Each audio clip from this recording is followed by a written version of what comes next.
and where we're coming from, so we can kind of put it in a context. We do primarily want to hear from you, but you're kind of preaching to the choir and also a very educated audience, so you aren't going to stretch anybody's imagination. Awesome. Okay, we're live. Choir and also a very educated audience, so you aren't going to stretch anybody's imagination. We're live. I hear your audio, Bear. We're live. Choir and also a very educated audience. We're good. So you aren't going to stretch anybody's imagination. Live. I hear your audio. I'm still hearing your audio, Bear. Not me. We're good. Oh, you know what? I had probably YouTube on reminder there or something. Yeah. Oh, you know what? I had probably YouTube on. Hang on. Yeah. Yeah. I don't know why it's still going. We good? Okay. Sounds like we're good. Sorry, guys. Thanks for being patient with us there. We are live. I want to get going on this right away. I'm going to hit record and fire up the podcast. I was having a senior technical moment.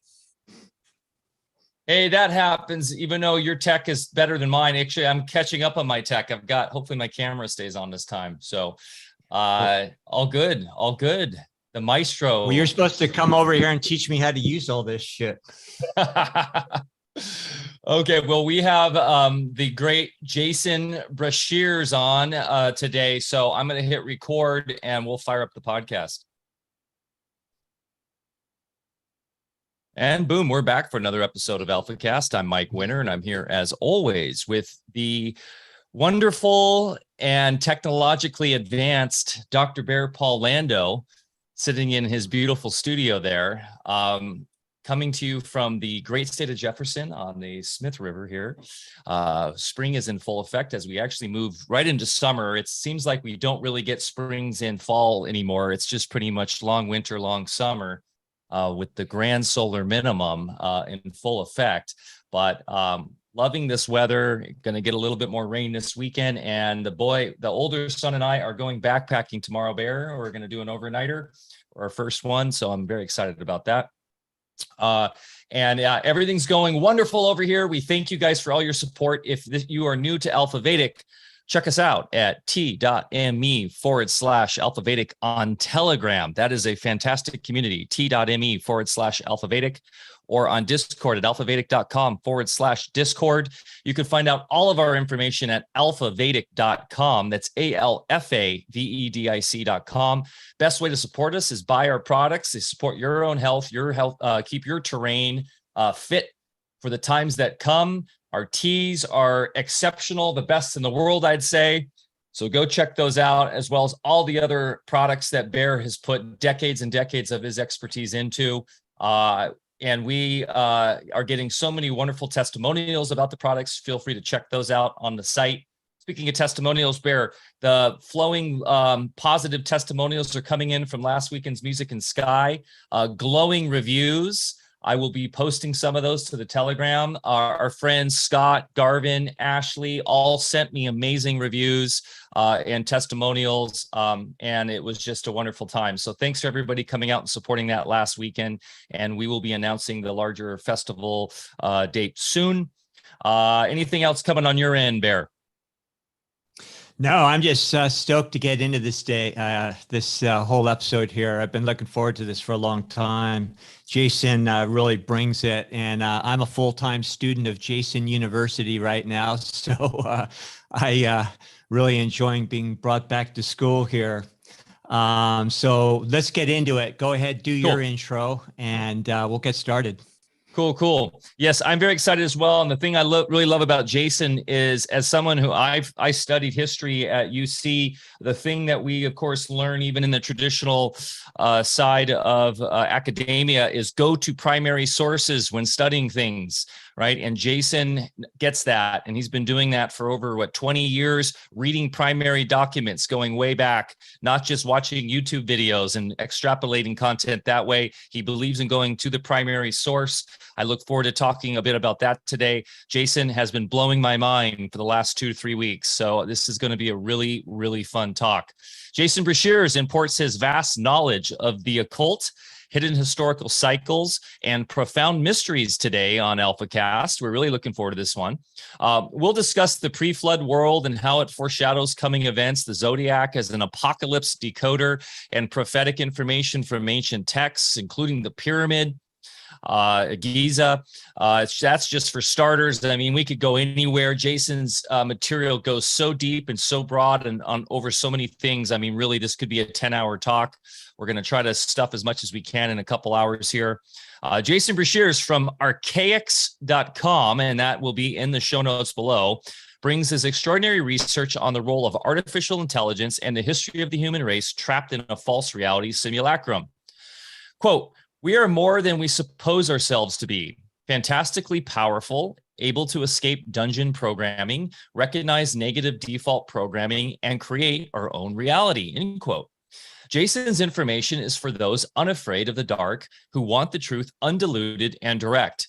The ancient past, behind-the-scenes happenings throughout all time periods, censored histories, the academic cover-ups, real facts about race, religion, subversive societies, and even psi-based predictive systems of analysis by which future events can be known beforehand are uncovered and explained on his channel.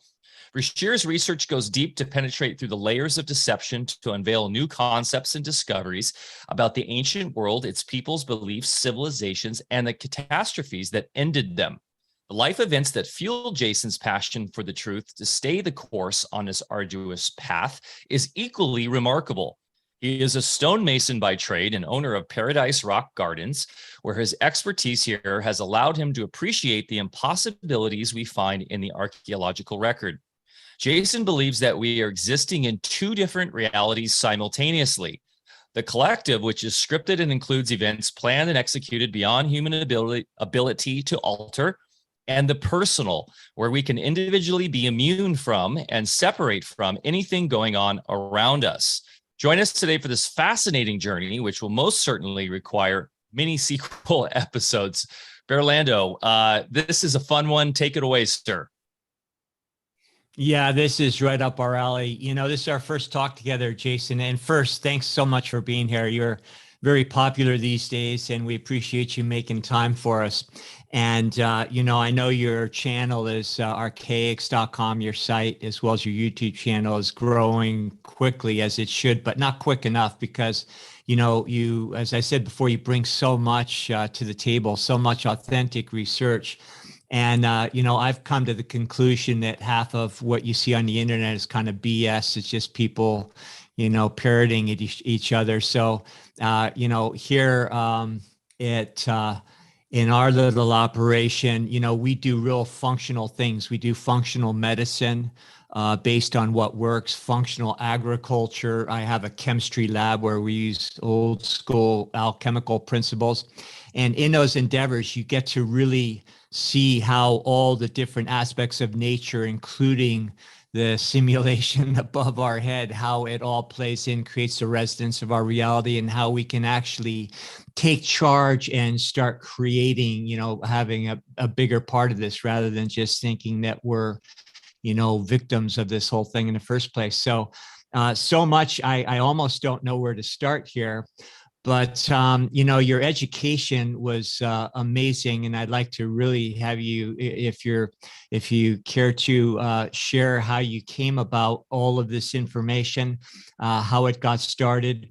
You know, I kind of envy you in a way because I always hated school very early on. I intuited that it was a lot of bullshit that I was being taught, you know, even in medical school, and spent a lot of my adult life unlearning things. And, you know, when I hear you talk about you had access to, you know, libraries from 116 different institutions that go back, you know, maybe a couple hundred plus years where you have old school stuff. You know, I was listening to one of your things lately, and, you know, I got the Pliny the Elder, you know, I was always aware of these, but you mentioned it in one of your, I don't know if you're seeing this here or not. Hang on. I can see you. Oh, okay. Yeah. Anyway, I got the whole set, so I'm really enjoying going through all these, and I, always go for the old books myself. But yeah, so your education was, from source material, not just Googling stuff. I have a whole list of topics here that I, hope we can kind of touch on. I know there's a lot that pyramid timeline, the Phoenix phenomena, simulacrum, the way you have determined through mathematics we're on a flat plane, but how it also explains how we perceive things as curvature. That's a whole topic, and I don't want to get lost into the whole flat Earth thing. There's one group out there, FPV Angel, who I really love because they bring a whole different third paradigm to the table rather than just getting in a superficial flat or round kind of discussion. And I think if you don't already know about those guys, you'd also appreciate them. I'd like to maybe talk a little bit about how Russia, and current events, figures into the whole thing. And, it's just so many topics.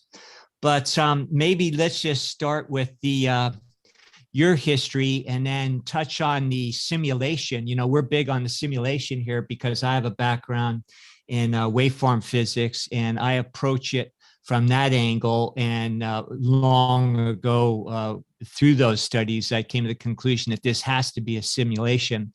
And you have the whole historical documentation of why that is, who's controlling it, and so forth. So a lot of other interesting things I'd really like to learn about. So Jason, thanks again. And maybe if you could just start a little bit about your personal story and how you got here. Okay, well, try to keep it as concise and abbreviated as possible. I spent a long time in prison from 17 years old, and I learned really quick that there is literature, there are books that are basically floating around cell blocks and tucked away in closets and in prison basements, former libraries, books. I mean, they hardly throw anything away. The administrators, they just tuck these things away, and I could not believe the wealth of information I had access to. And it wasn't just the books that I found in prison, but once I had begun my journey on reading all these like original source materials, like you mentioned, Pliny's Natural History, then I wanted to read Lucretius. I wanted to read everything about Thales and Anaxagoras and Anaximander, and I wanted to follow these. And I realized that these Greek sciences, which were basically copied by Roman writers, that I've read all of Cicero as well, and Tatian and Tacitus. And when I follow this back further and further, and I find out that there's a 3,000-year-old text by Sanchuniathon, who was a Phoenician historian. I get that and I read it.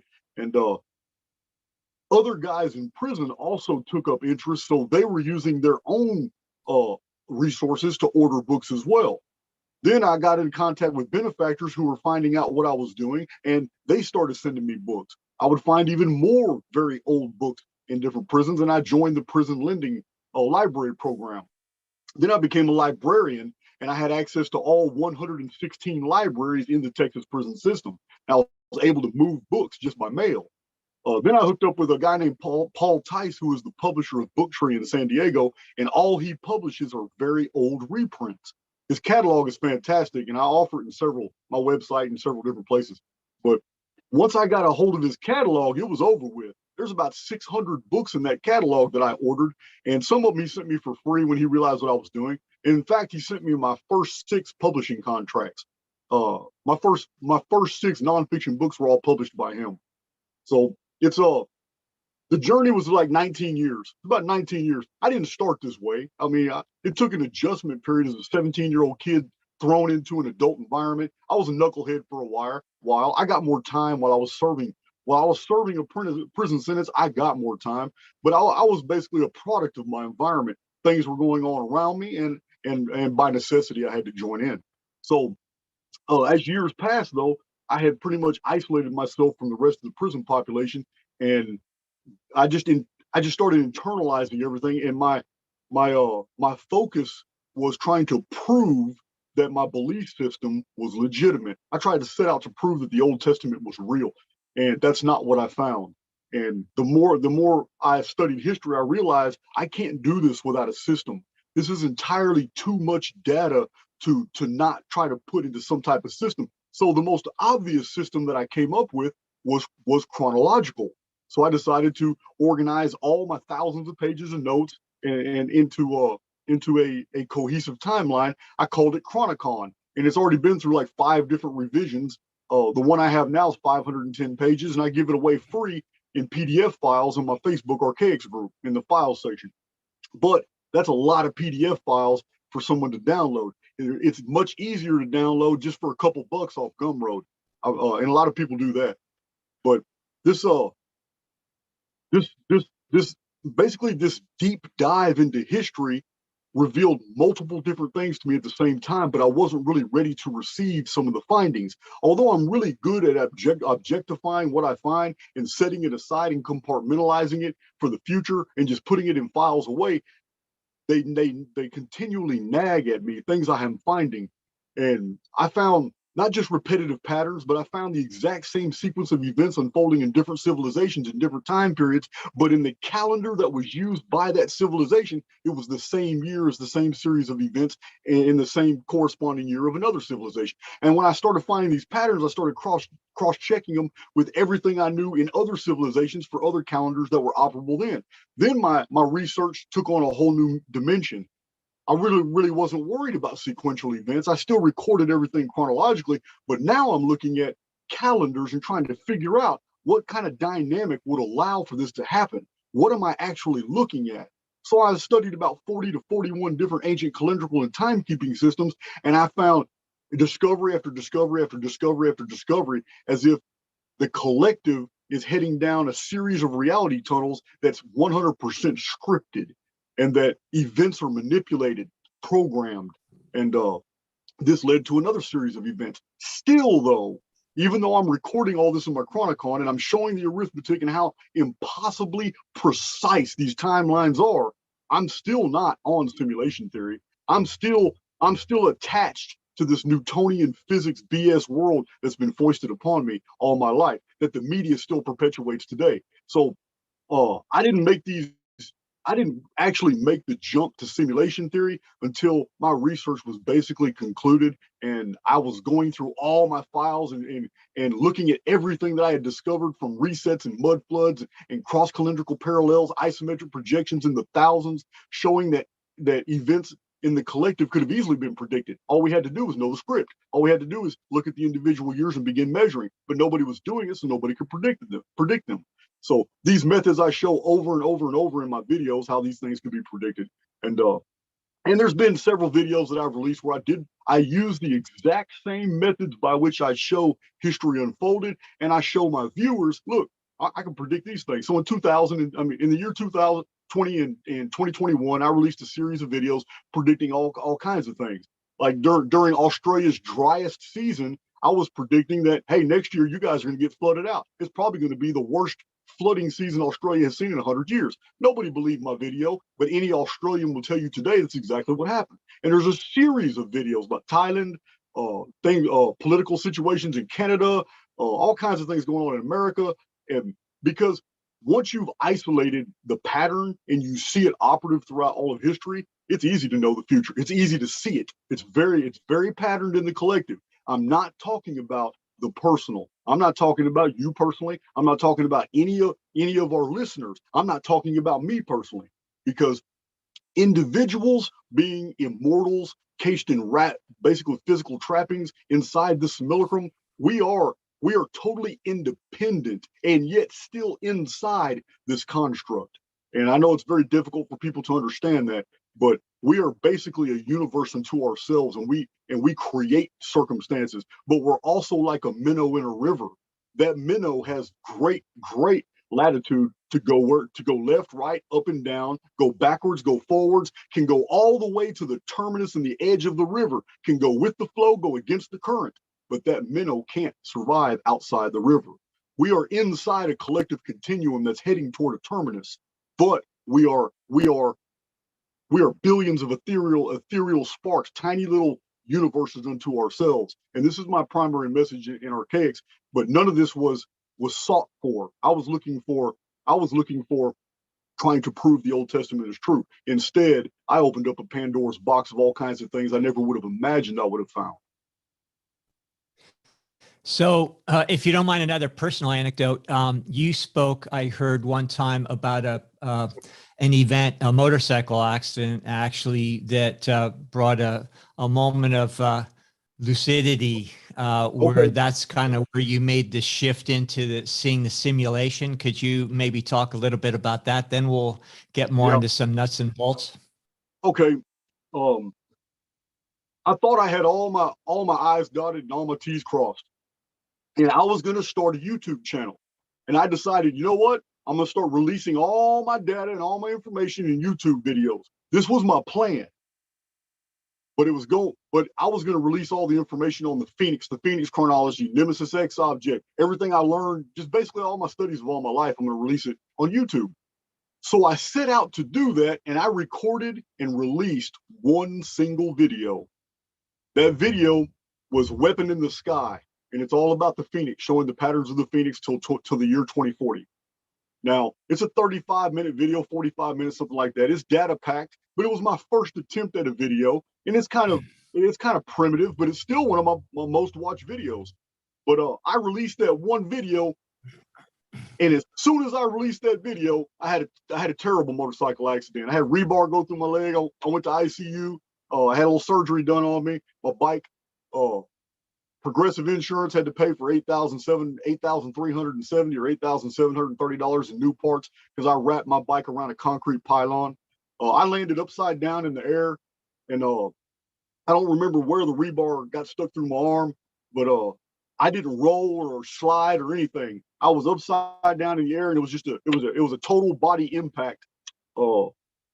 Upside down on a concrete pylon underneath a bridge in a construction site, and I just slid down and hit the ground, and I got right back up. And I had people leaving all their cars in nearby traffic running out to this field, and I just remember, the whole thing is still clear to me. I just remember how interesting it was that all these people were coming to me, and I remember talking to them. And I remember a Hispanic guy taking off his shirt, and a woman took it, and she started wrapping my head, and I couldn't imagine what was going on. I didn't know that my clothes had been ripped off of me. I went through a fence. I didn't know all that. So she's wrapping my head. I don't know I'm covered in blood. I don't know that I'm hurt. I don't know anything. I look over at my motorcycle, and in my mind, it looked fine. And when I talk to these guys, hey, will you do me a favor? And my bike shouldn't be laying down. Will you please set it up? And I remember how curious they looked at me, even though three of them went over there and they picked my bike up. I didn't know it was a total wreck. So I don't know if you know anything about motorcycles, but the tree on a Fat Boy is a huge steel stem with 4 giant bolts that holds the handlebars. And Fat Boy motorcycles are like 1,000 pounds. It's a huge bike. Tires are real wide. Well, my tree was bent in half. And even the Harley dealership couldn't believe it. They couldn't believe I was still alive. But when I was standing in the field talking to people, I was so interested in them. Each person that opened their mouth, I was exchanging dialogue. I was standing up erect. I was just fine. I wasn't hurt or anything. And to me, people were so interesting. And it was just this level of detachment. And they were all surrounding me. And I remember pulling my phone out, and I called my sister, and she answered. And I said, hey, I'm probably going to the hospital. I don't know how bad I'm hurt, but I just had a motorcycle accident. I'll talk to you later. So they asked me to sit down. Once I sat down and complied, things came rushing to me, and I guess I blacked out, because when I woke up, I was in the ambulance, and a woman was looking into my face, and I tried to get up, and she stopped me, and I asked her what time it was. And she told me the time, and I instantly told her, damn, I'm missing 17 minutes. So she reported this to the ER, and she told the ER that this exchange had happened. But I was released from the hospital, went back, had my bike rebuilt and all that. But never have I forgot how awesome it was to feel the way I was feeling at that moment. It was I was me. The personality of Jason was there. I was me, and I could feel my body, but there was absolutely no pain. I was no discomfort, no pain. Later on, now it took me over 50 days to heal. I was bedridden for a while, and it wasn't because of the rebar going through my leg or the lacerations from the fence ripping my clothes off. It was because the impact had sloshed all my internal organs. It was a perfect upside down body impact on the concrete. All my internal organs had basically been stretched, And I had to do a lot of. It was hard to breathe, hard to eat, hard to swallow, hard to talk. Everything was really hard about 2 days after this incident. But mentally, this entire thing changed my whole perspective. It changed. My very next video was on simulation theory, and I never intended on that. Simulation theory wasn't even on my map. It was my first video doesn't even hint of it. It's just about the Phoenix. But my second video, I go into detail about simulation theory and how I'm going to wrap all my research around this. And I made a series of promises in my second video explaining that, look, I'm going to show you how the history of the world unfolds. I'm going to show you these mathematical protocols, cataclysm protocols, all the things that are operative throughout our collective existence. I'm going to show these in a series of videos. And I've lived up to those promises. That video was 2 years ago. But yeah, because my time on YouTube has not been at all a continual engagement. I would, working full time, I would go 4 or 5 days without releasing a video. Then I'll release a video, totally forget about it. I'm not really engaging in it. It's just something I'm doing. I got 300 subs. It took me almost 2 years to get 1,000 subs. Once I hit 1,000 subs, it took me about 4 months to get to 2,000 subs. And then it just started, you hit that, I started hitting a tipping point where I started rising. Santos Bonacci was the one that really propelled me forward. One interview with him, and I just, my increase was exponential after that. but the motorcycle incident 100% changed my perspective. It put all my research into a context I could wrap around now, instead of a bunch of independent discoveries like I intended on my YouTube channel to be. Now my YouTube channel was going to have focus, and it was all behind me getting real hurt real bad with that motorcycle. Yeah. I asked that question. Go ahead, Mike. I was just going to interject. Well, no, you go first, because I have a couple touch points on this, but go ahead, Bear. Okay.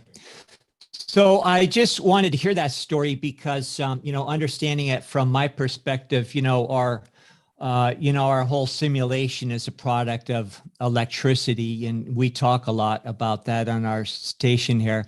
And just our very consciousness is two polarities, and where it meets the ground and what we think of as ourselves. So one of the polarities is our neurology, and the neurology just being one pole of our being. But when you're just exclusively in that neurology pole, you're actually experiencing yourself as the simulation. Whereas when you have an event like you described, all of a sudden it shifts you, so you're not stuck on that one polarity and you're removed from it, so you can just perceive it. And it's not a mental thing, but it's a whole experiential phenomena where now you're seeing it more for what it is, even if your mind doesn't understand it.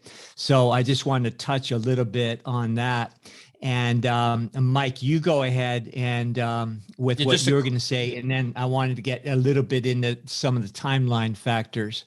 Yeah, just a quick note on that. I feel like transcendent moments in our live streams typically happen from some trauma. And I wonder if that trauma is played out in the simulacrum in a way that's either conducive to a benevolent entity leading us that way, or if it's our own, in essence, the minnow, as you're saying in the stream, our live stream taking us there for a reason. And a quick story, I worked with Mark Farner from the band Grand Funk Railroad when I worked in Hollywood, and he has a similar story that changed his life, where he was 18, 19 years old, and he wouldn't care if I told the story. He's told this in public, where he was driving very fast on a country road, lost control of his vehicle with his friend, was going way too fast. Actually, a kid came out randomly out of nowhere in front of him on a country road. And in order to avoid the kid, they went into a cornfield going like 75, 80 miles an hour, right directly towards an oak tree. He saw his life flash in front of his eyes. He knew, he was like, I'm going to die right now. Closed his eyes. Something happened. Transcendental experience. Open his eyes. He is now 100 feet past that tree and is fine. The car is stopped. They look back, and somehow they didn't hit the tree. The police were called. They come. The detective comes. They can see the tire tracks going up to the tree, stopped there on the other side of the tree, continuing on. And then there was an eyewitness who was there and saw the whole thing happen. She swears to God, it was an elderly lady, says she saw the car going at the oak tree. It disappeared. It reappeared on the other side and continued on. Crazy story. changed his life. It sent him on a whole different path of spirituality and understanding what his life path is. He wasn't meant to go then. My question is then, I know this gets really deep and weird and metaphysical, is like, if we are in the simulacrum there, did something hack that so that his live stream could continue because he had a specific, path or hero's journey to take? Or was there some glitch in the matrix? Either way, that bit of trauma and that experience totally shaped the rest of his life. And, then he goes on to be a major rock star and all these things. So interesting side note, but that does tie into a lot of fun questions in regards to how this reality works. Yeah, I can, my interpretation of what happened is pretty focused. I'm pretty confident that what happened to me was that for whatever reasons, like I said, the trauma, the accident, whatever reasons, that I was experiencing a temporary separation from my avatar, because my paradigm would have to be understood by people for them to understand exactly where I'm going with this. It's our avatars basically chain us to the central nervous system. And our central nervous system is a filtering system. It filters out information. It does not provide us information. It's filtering out things optically. It's filtering out audio. It's filtering out olfactory. It's filtering out all kinds of things in order for us to be able to sequentially process the timelines that we're experiencing right now. What happened to me felt like I was divorced from my avatar, or the link that locks me into my avatar was weakened temporarily, and I was feeling this euphoria of who I really am. And there was no pain, there was nothing, but there was a great awareness of not only who I am, but also an intrinsic, basically, curiosity about everybody around me. And I believe that these bodies that we have, they're necessary for us to move through this continuum, but that necessity is also like a chain. It's a very heavy vibration, and that's not what I was feeling at that moment. Mm-hmm. So if we could use this to segue into the simulation and the possibility, I think it's more in the possibility, but that other entities or forms of consciousness have hacked it and trapped us into a false simulation. And maybe by explaining, the pyramid timeline that you go into, how the pyramids are geometric calendars that, you can go forwards and backwards and understand things that way, and always in multiples of 138. And that gets into a lot of your work there. But if you could maybe help us wrap our minds around how all of that works and how it fits into the simulation. Oh, well, there's so much there. I know, sorry. There's a lot there. I'm trying to figure out where to start with that. So I guess the easiest way for me to start was that I noticed that a series of events kept unfolding in human history in different geographical areas. And I read a reference in the Jewish Haggadah years ago that says the angel of death appears every 138 years. So when I read this reference, I got a calculator out. I pulled out all my Chronicon notes, which were already in sequential order. And I just started looking at all these events that I had highlighted in yellow. I had a color coding system with my Chronicon, my Chronicon notes. So in yellow, I had all kinds of natural disasters and all kinds of stuff like that. So I'm looking at all these dates that are highlighted in yellow. And that's when I realized, damn, these are all in multiples of 138.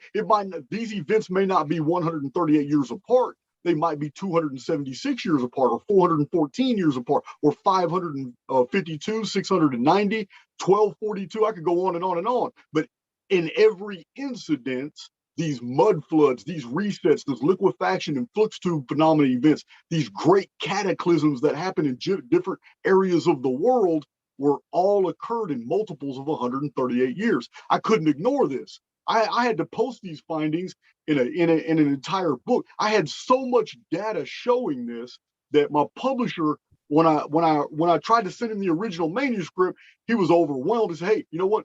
Can you abbreviate all this into a book that I can publish quickly?" So I did, and that book is called When the Sun Darkens. It was released in 2007. But waiting for the release of that book, I had acquired so much new information because now I knew what I was looking for that I had to release a second book called Nostradamus and the Planets of Apocalypse. And this one goes into even more in-depth material about all the ancient monuments, ancient texts, this awareness in the old world of this 138-year periodicity and the actual phenomenon that was responsible for it, which was the Phoenix. And I go into a lot of detail about all the censorship that occurred. It seems like the governments of the world going back a long time, since Roman times, were always trying to conceal this data. And so this opened up another can of worms when I realized, wait a minute, I have actual historical dates and events for several times when the Phoenix phenomenon was predicted with absolute accuracy. It wasn't just Thales of Miletus who predicted it, but the Danan, the Tuatha Danan, when they invaded ancient Ireland, they used the Phoenix phenomenon to their advantage against the Firbolgs. And the Firbolgs, the native, like, gigantic people that were living in Ireland, were so discombobulated when the Danan invaded in mid-May of the year 1135 BC, the Firbolgs didn't know what to do when the sun turned dark. There was an earthquake, the sea was tumultuous, and the Danan burned their ships and invaded. And all the same thing the ancient Israelites did to the Canaanites. The Phoenix phenomenon happened then. Stones fell from the sky, the sun darkened. The entire account is written in the book of Jasher. So we have all these incidents, even in Zechariah Sitchin, who I'm a critic of Zechariah Sitchin, but that doesn't mean everything that he's ever published is something that's not worthy of value. One of the things I noticed in one of his books was that the Anunnaki before the flood had totally predicted the event, and he describes it in detail. And I found it really interesting that because the Phoenix phenomenon is the reason why the vapor canopy collapsed. It's the reason why the ancient Americas began the 4 suns calendars and that we're going to enter the 5th sun period, which is apocalypse. It's the reason why the ancient Nordic people were all, the only thing they feared, because, I mean, these are historical documents that talk about, even Alexander of Macedon interviewed people from the far north, the Scythians, and he basically asked them, what is it you people fear? And they told him, the day the sky falls on our heads. This ancient tradition that goes back to the day the sky fell, the sun calendars, the collapse of the vapor canopy. It's recorded in the Bible over and over. It is called the Great Flood, and it's the third in a series of floods that the old world had experienced. But it's the most popular. It's the one everybody knows about. The Great Flood of Noah happened in the month of May, which is 2239 BC. Which is really interesting. I don't want to go into those details in here because we don't have the time, but on my own channel, I show that even in 1998, a whole consortium of scientists from all different fields had agreed that something so catastrophic had happened in the year 2240 BC. And that's an approximate within 1 year, which is a scientific bullseye. But they all agreed that in the year 2240 BC, something so catastrophic had happened to our world, it had reset every single civilization and probably killed off about 85% of the world.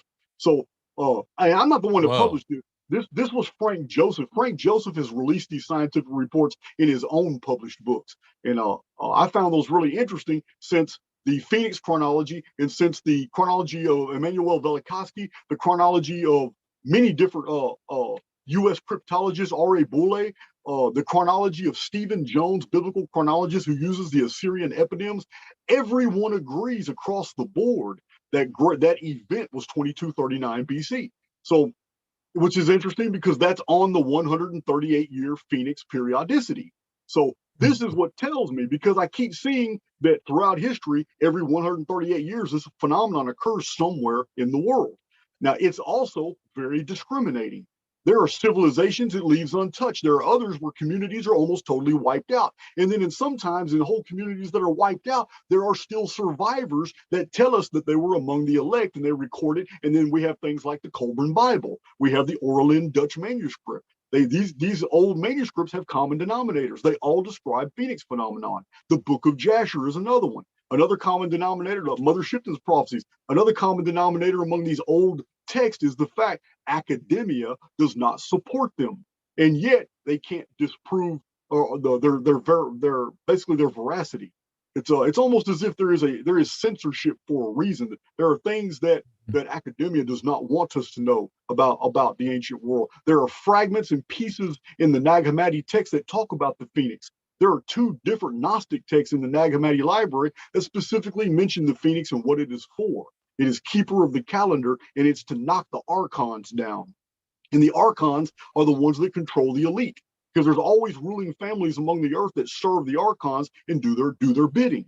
So this is one of the main veins of my research is the Phoenix phenomenon, but it's not the only one. It's only one cataclysm protocol out of a few that I have published. And so the Anunnaki, go ahead. Well, like I said, I totally lost sight of your original question. So you're gonna have to keep me. You're gonna have to rein me in when I go too long about something. No, you're no. This is fantastic. I had a couple things. If you could just run us through a little bit more of the mechanics of the vapor canopy, how that was altered exactly. I get the gist of it and the significance of that alteration. And then second part. Sorry, I always throw too much at you here. The Anunnaki, I'm understanding from some of your work, they're more of a recent Caucasian That's exactly how they're race. described. Yeah, that's exactly how they're described in historical records. Very tall, bearded Caucasian. Yeah, Were they and as redheads? distinct from and Archons being a distinct, different, not to be confused with Anunnaki. Right. Archons are taken from the Gnostic concept, but the Gnostic concepts are basically borrowed from older sources, and these aren't gods. These are like servants of the gods. In the Judeo-Christian deal, they would be called, I guess you would call them angels and demons, whatever. But from a simulation context, it's totally different. With artificial intelligence X running the show inside the simulacrum, then the Archons take on a different form. While I'm speaking in primitive metaphor, and I'm speaking from primitive frames of reference, because that's how the historical record conveys it to us. But from my own personal frames of reference, I now understand that artificial intelligence X has taken the place of the Demiurge. Artificial intelligence X has 7 main servants, which are cataclysm protocols. They govern over all the mishaps that happen in the collective. They're lords of time. They manipulate timelines. They induce resets. They do all these type of things. But from the old frames of reference, yeah, they're angels, they're demons, they're demigods, they're forces of nature, whatever. But from the from simulation theory context, I understand what they are. They are actually programming protocols. They may act with sentient. They may be sentient. I don't know. AIX is, or it believes it is. But returning to your original question, you want to know about the vapor canopy. I can sum that up pretty quickly. Please. I can sum that up pretty quickly. We have records of people on this world who remember a time when there was no moon in the sky. They remember this. They also remember a time when the sun was very, very far away. It wasn't bright in the sky like it is today. Now, suddenly a cataclysm happens and destroys this world. But the world that is destroyed by all the inferences we find in the historical record and the traditions was a very technologically advanced world. It is not the script that you're taught in college. It's just the opposite. It's not the uniformitarian, gradually evolving, becoming who we are today model that's perpetuated in academia today. It is just the opposite. We have a technolithic period, very high sophistication.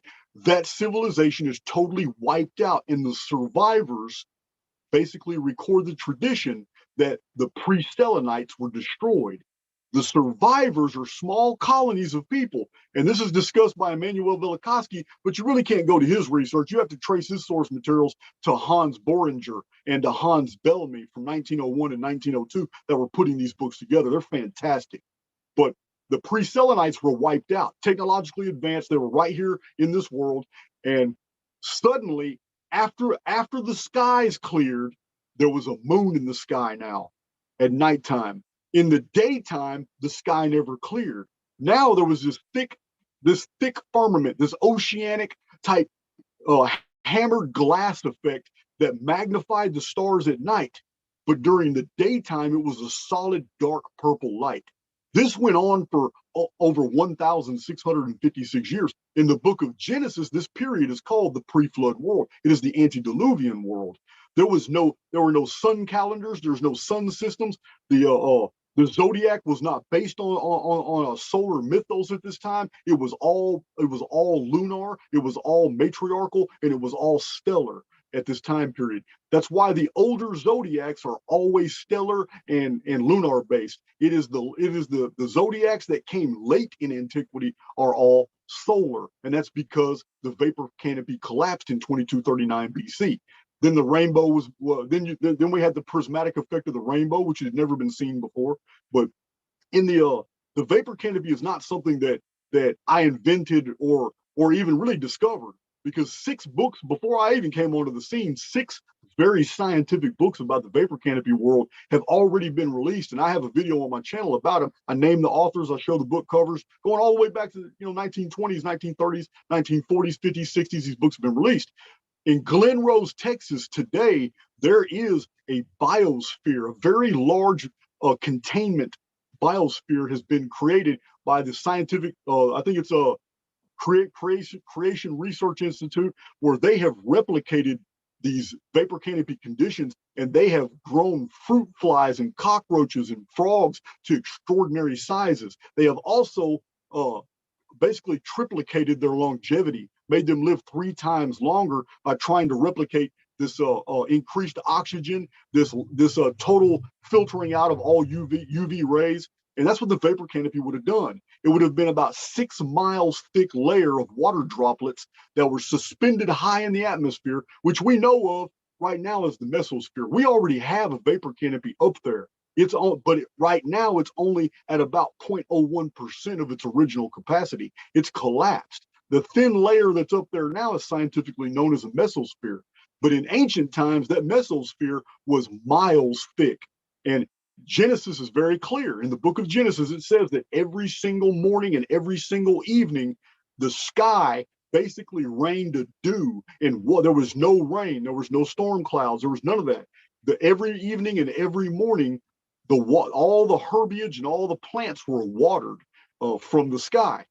This also created a vast magnification effect where the ancients could look up in the pre-flood world, and at nighttime they could see stars, they could see the luminaries far greater than we can today optically.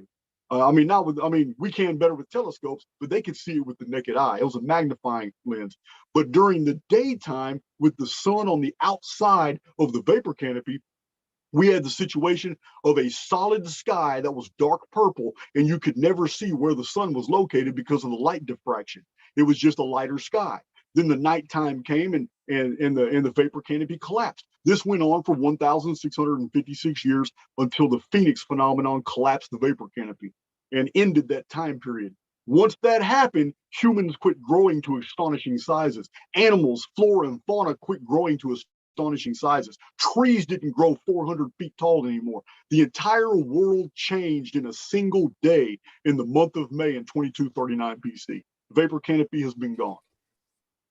Well, I've also read in other sources that vapor canopy created a uniformity of temperature and subtropical conditions throughout the entire plane, and which would account for everything you're talking about there.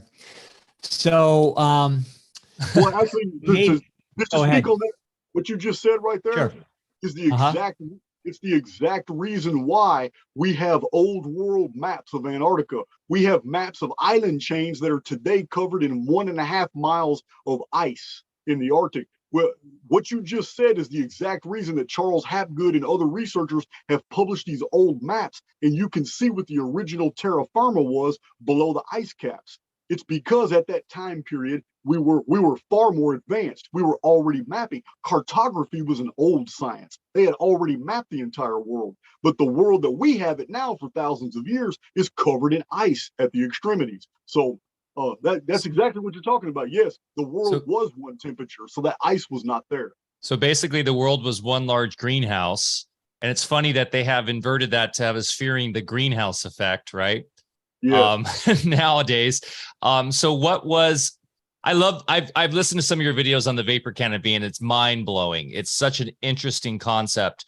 What was the civilization, if we wanted to, that was the pre-diluvian or what a civilization at that time in your mind, who was on the planet? And was this when supposedly what the Book of Enoch calls the Nephilim were here, and all of these things, these giants and all this stuff? And then also, what kind of fauna did we have on the planet? Because that's not that long ago. And so are we talking about megalithic animals and stuff like that? And then where's the fossil record for that? Well, the La Brea tar pits, the peat bogs in Florida, we have many examples of North American plains where the boneyards are, of megafauna and human remains mixed together. We have a lot of evidence that the three-toed sloth, the large ibex, several different species of megafauna and humans coexisted. One of the greatest archaeological finds ever found is also one of the most suppressed. Yeah, that's in Mexico, where they found at Acambaro, they found 35,000 terracotta and clay figurines of humans interacting with gigantic creatures and megafauna, using them for steeds and all kinds of stuff. And there's no way that's possible unless humans were actually doing it to get these creatures to be anatomically correct in their statuary. And it's not the only one. William Niven found the same thing in like late 1930s and 40s. That was highly suppressed. We have a lot of documentation from different sources on the fact that humans have coexisted with very large creatures, but humans themselves have also been very, very big. Now, I'm not the guy that's going to tell you that giants existed like the Jolly Green Giant, but we have detailed information from many historical records, even outside the Bible, that humans were known to be 9 foot and 9.5 foot tall. Even Goliath in the Old Testament was 9 foot 9 inches tall. We have Smithsonian records going back. Well, we actually have many records going back of the newspaper and the microfiche. Yeah. If you look at the microfiche from the 1830s all the way to 1921, you're going to find hundreds of gigantic human remains that have been found all over North America, centrally located also in Cahokia, where we find mastodon, mammoth, and three-toed sloth remains, megafauna who were being hunted by the people who built the pyramidions of Cahokia. They were coexisting. The smoke pipes that they were smoking out of at Cahokia, humans now, those pipes were made from mastodon bones. Now, this isn't the picture that we've been given by academia. Academia tries to tell us it was 35, 40,000 years ago that humans were hunting these mammoths and mastodons and all that, and humans weren't building architecture. They were living in caves or small huts that were half buried underground. But that's not the picture we find in the archaeological record of Cahokia and the entire Mississippi, Ohio Valley civilization. These pyramidions maintained very advanced trigonometric values. Many people like William Corliss of the Sourcebook Project has published entire volumes about Cahokia and show that only a very advanced sedentary race of people could have built this place. It's huge. Yeah. But that's great. That's great. You mentioned that, Jason, because I often get in these conversations with the more academically minded folks that are, in our scene. I'm thinking of a few names right off the top of my head, Bear, I won't say. And they say there is not a record showing that there are, even if we want to go only 12,000 years back or, after the Ice Age there is not a geological record of an agricultural, sedentary, advanced species of human until, we're looking at, 3,000 years ago or 3,000 BC or about that. And I am challenged with that because if you just look at Göbekli Tepe or you look at, in Peru and some of these ruins, it just seems like, and we'll get into the Phoenix phenomenon and how these cataclysms work, that there's something almost more mythological or something more in shifting the reality structure in a way that they're not factoring in, and why, and also the cover-ups too, right? The Smithsonian, all these people covering up the data. But I love to hear more about this, because it just gives me more ammunition for my theories about how, yeah, we've had a lot of advanced cultures going way, I would say, millions of years even. Well, I have restricted the Archaics data to 5239 BC because that's the oldest date that I can actually find a reference for in old calendar systems. And that happens to be in a Nuna calendar based off 600-year periods. And it comes with many, many sources. But I can't go further back than that because I have absolutely restricted the Archaics data to the historical record. I don't go any further back than that. I'm strictly a chronologist. Now, I admit that yes, there are some many anomalous things that go back further than that, but I don't really entertain them. I only all my videos stay within that context from 5239 BC all the way to the present day. I don't entertain the Younger Dryas period, the Ice Age period, and I have shown a tremendous amount of data for anybody who wants to see it in my videos and in my published books about the like the Atlantis scenario of 9,500 BC, how that's absolutely in error. I am not saying that there wasn't a technologically advanced civilization at that time period. I don't know if there was or not, but I do know that the Atlantis scenario is based off a misconception of how the Egyptians were recording time on a lunar-based system, not a solar system the Greeks were used to. And this was addressed by Eudoxus and other people 300 BC who were criticizing Plato even in the day that Plato was alive, saying you're absolutely incorrect. It says this was a lunar system and they only count months in Egypt. Those 9,000 months mean the entire Atlantis story happened in the 13th century BC, not 9,500. And it couldn't have happened in 9,500 because the whole war between Atlantis and the Greeks presupposes that a Egypt and a Greece would have had to have been existing, and they did not exist in 9,500 BC. So it's I have to stay within the historical record. I can't disagree that those civilizations didn't antedate that, but it's not the focus. I just can't. If I can't cite a source, I can't go to it. And if we go back to the vapor canopy, and if we're on the ground in contemporary circles, carbon dating things, that's going to throw carbon dating right out the window as well, right? Well, the breakdown of carbon isotopes over thousands of years is going to change. There's no doubt, but it depends on how far back through the vapor canopy you're talking about. Because carbon-14, I know it has a lot of critics. It seems to be very, very reliable up until about 3,500 BC. Beyond that, it's ridiculous. Beyond that, the readings get so wild, they're just inconceivable. But I'll give you an example. Over 60 carbon-14 dating tests were all independently conducted off over 60 different samples just from the Great Pyramid. They took pieces of stone from it has a very unique mineral compound that's been found in the not the cement but the mortar. Because the mortar, most people don't know, they think it's just a pile of bricks, but it's actually, the mortar is 1/50th of an inch thick, and it's stronger than the actual limestone that it binds. And it's fantastic. It's got unknown mineral properties. We're not really familiar with how they made it. It's probably geopolymer, but they've taken over 60 samples of that from all around the pyramid, inside and out. And those 60 samples came up with 2,800 BC plus or minus 50 years. Now, that's pretty accurate for that many samples to all do that. And but you're right. You can't. They use carbon-14 dating to try to say things are 40,000 years old, 30,000 years old. Vapor canopy in the context of human history was a very short period of time. But you're right. Yeah. You're right. A vapor canopy is going to totally alter the findings of not even that, but potassium radon dating, your potassium argon dating, all your relative dating methods. They are all laden with so many preconceived notions, especially that these isotopes break down at the exact same ratio over periods of time. And it's just not true. We've had all kinds of astronomical events that are inexplicable that could have heightened or increased that activity. It could have increased that radioactive breakdown. We've had things appear in our sky that stayed there for 18 months, like in the year 1054.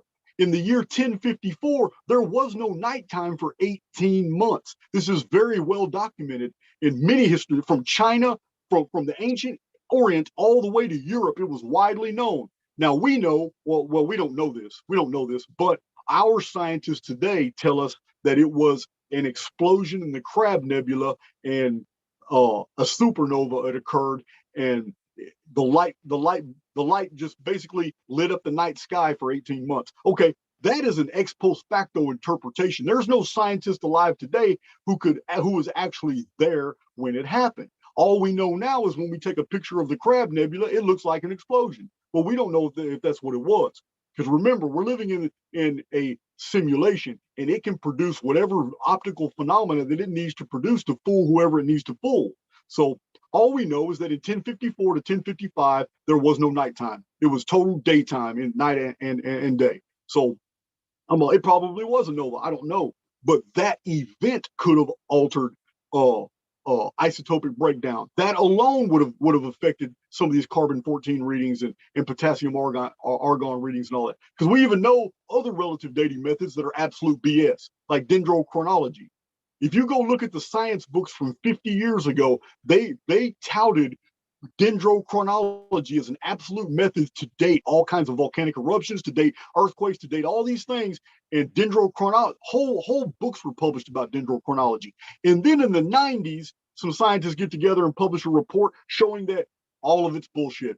It's all wrong, because now we just figured out that a tree produces 2 rings a year for both wet seasons, not 1 ring. But did any of those scientific books get redone? What about all the scientific conclusions that were put out in other fields of science using that as their data? Nobody went back and rewrote all that material. This is the subject matter of a book that you can read for yourself called Evolution Cruncher. It's 800 pages, but it's worth your time. It shows you how every single relative dating method is absolute BS. It shows you all the fossils that have been found that completely overthrow every scientific paradigm. The book is fantastic. It was written by scientists, but they're not being listened to today. It's even better than Michael Cremo and Richard Thompson's Forbidden Archaeology, which was boring as hell, but it's data-packed, basically showing you that the history of the world that we've been taught is not the history that we've actually lived through. Yeah. What was that book? What was that book again? Sorry, Bear. What was that first book you said again, Jason? I'm writing copious notes. The Scientific Foundation has put out a book called The Evolution Cruncher. It's over 800 pages, and you can actually get the book for $6 or $7. So I was just going to say, from my perspective now, it almost seems like some of Sitchin's work is deliberately keeping us in a false narrative. I don't know what his motives or intentions were. I guess it doesn't matter. But since there's so much confusion, through that and the role of the Anunnaki, I want to go back to that, if it's okay, just for a second. Sure. What is their origin? It seems like they suddenly appeared on the scene there. Can you shed a little light about their origins, the role that they actually played, and their genetics in the first place? Okay. I can't really get off into their genetics too much. I don't know. I'm really not an Anunnaki authority, even though I do have like 47 or 49 videos in my Anuna files about Anunnaki history and all that. It's not something that I really claim to be an authority of. It's the information is basically just falling into my lap by virtue of all my other studies. So it wasn't something I was going to ignore. I went ahead and put that narrative together too, because it does fit in with world history and it makes a lot of sense. But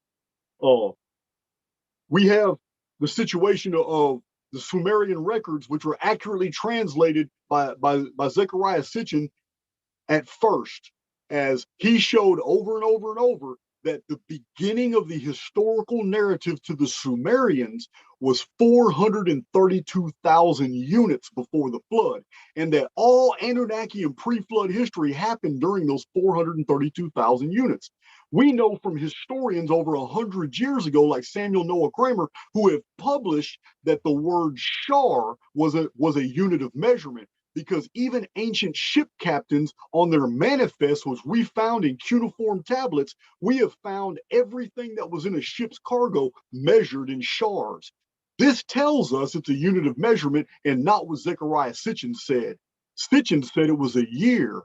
So we're looking at 432,000 units of time. Well, when you compress that by the draconian calendar by which the Vedic system, with all the Vedic yugas are divisible perfectly by the number 360. All the Bactrians and ancient Olmec and Mayan and Quiche systems are all divisible by the number 360. The Sumerian, all the Sumerian kingless dynasties are divisible by the number 360. So the ancient year in the vapor canopy period was 360 days. So 432,000 shars would have been 12 centuries. It's just 1,200 years. This lines up perfectly with the chronological values provided by Manetho. Manetho said there were three great disasters, three great cataclysms, and he shows how they are distributed. The exact numbers of Manetho comport with this 1,200 years. This 1,200 years would have been 3439 BC, which is exactly 1,200 years before the Great Flood and collapse of the vapor canopy. So this period of 432,000 years, we can abbreviate it into so much easier to understand and comprehend. It also makes sense. Let me give you an example. During this period was a 241,200 unit period where 7 kings ruled over the Pentapolis. The Pentapolis of Batabira and Shuruppak and Larak and all these Sumerian cities, these 5 principal metropolises were governed by a dynasty of 7 Anunnaki rulers. These 7 rulers ruled for 241,200 units. Now, if we're going to interpret it by the way Zechariah Sitchin interpreted it, then you're going to have to suspend your disbelief and actually believe that a ruler could rule for 80, 85, 95,000 years each. That's ridiculous. It's so preposterous that it's offensive to even imagine that. But if you go by common sense, the base denominators of the Vedic system, the Sumerian system, the Egyptian, all these old Babylonian systems, was the base denominator was 360. If you divide that number by the days of the ancient year, 360, you're left with a perfect 670-year period. 7 men can rule on the dynastic throne for 670 years. That's quite easy. So my question then on the Anunnaki, going to Bear's question. So are you familiar with the Anunnaki, or if I'm saying it correctly, from the Sumerian tablets? I guess it's the original. I guess you could almost call them the Elohim, or I know it's been translated to the Shining Ones. And are you familiar with that translation at all? And I'm wondering if that's different than what we've come to know as the Anunnaki. You're saying the Anunnaki are more just like the king. Okay, the kings. Well, okay, we have the problem we have in divulging this material is that people get racially triggered when they hear what the historical record conveys.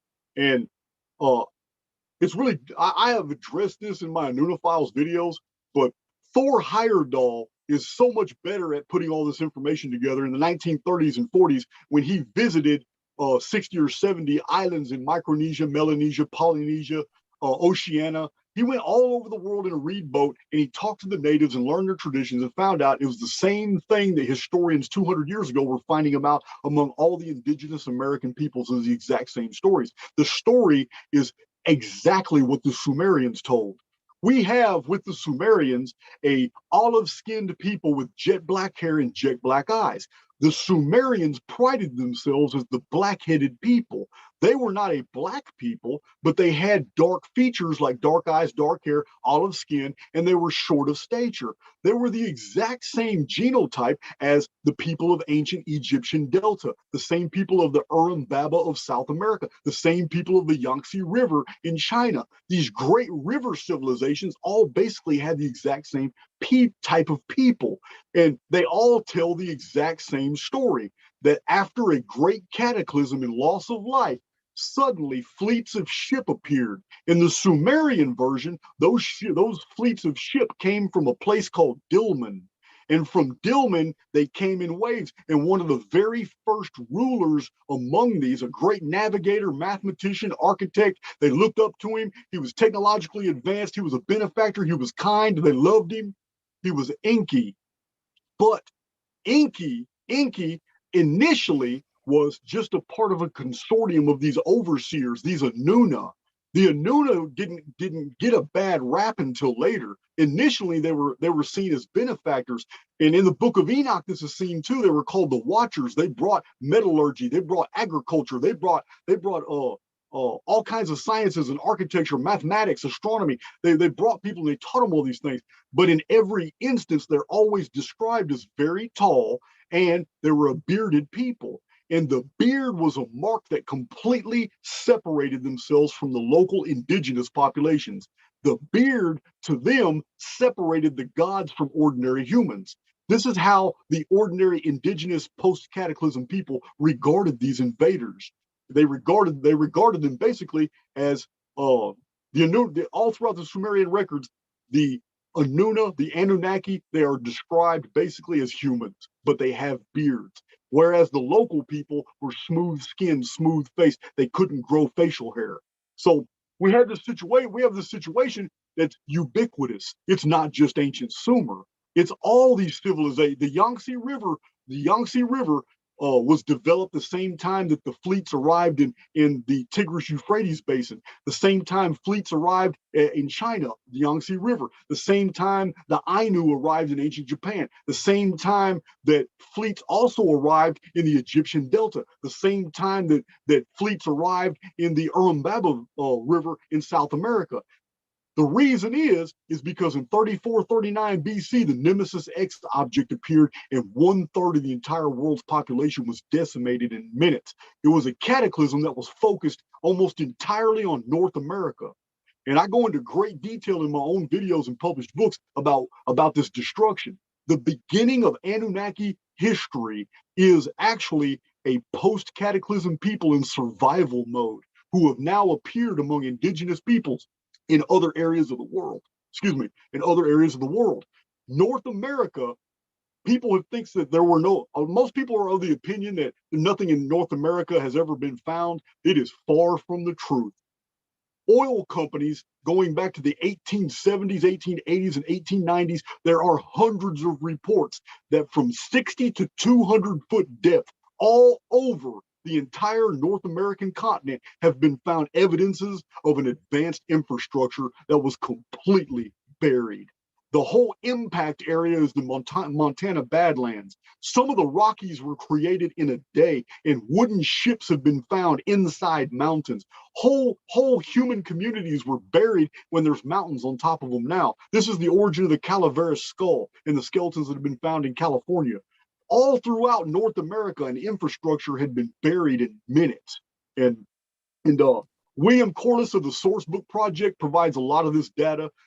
David Hatcher Childress in his Lost Cities provides a lot of this data. But these two guys are merely citing older books from older researchers and explorers that were going.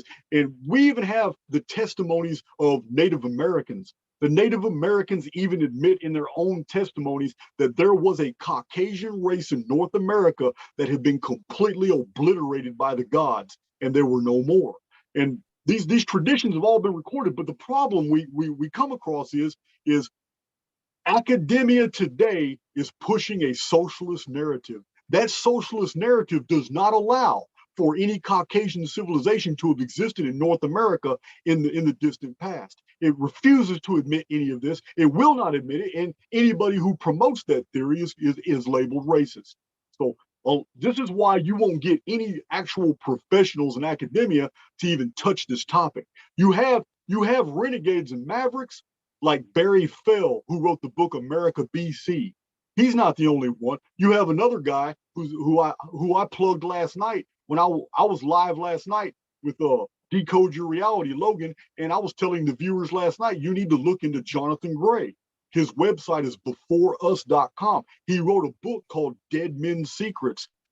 You're not going to believe some of the technological artifacts that have been found in the archaeological record, but Scientifico will never touch this material.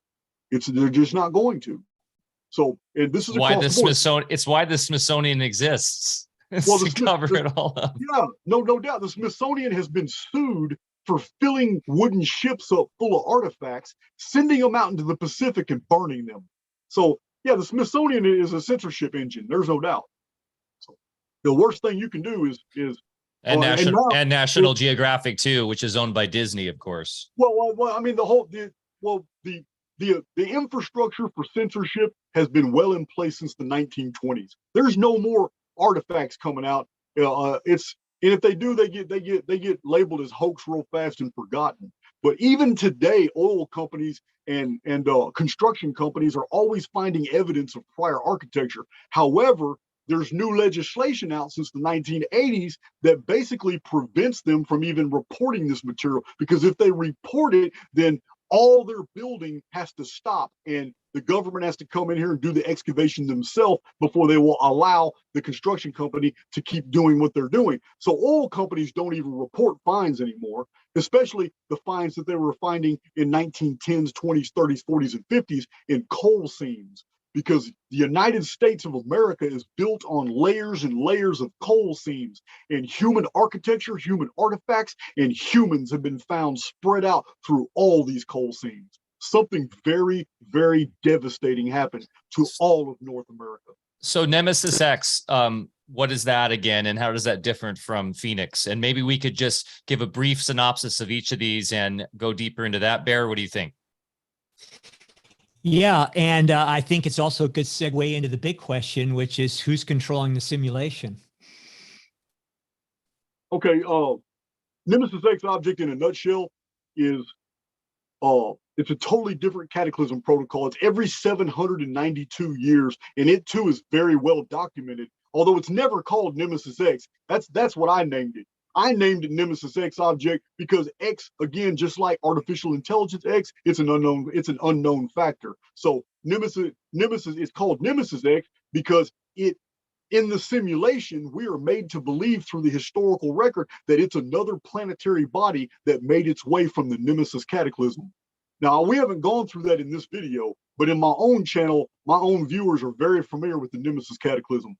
It seems to be the entire reason for the simulation. The more we study ancient history, the more we find a fascination with timekeeping systems and calendars. The more we study those calendars, we find that each individual calendar is attached to a cataclysmic period and a devastating disaster that happened, and the common denominator is something new appeared in the sky.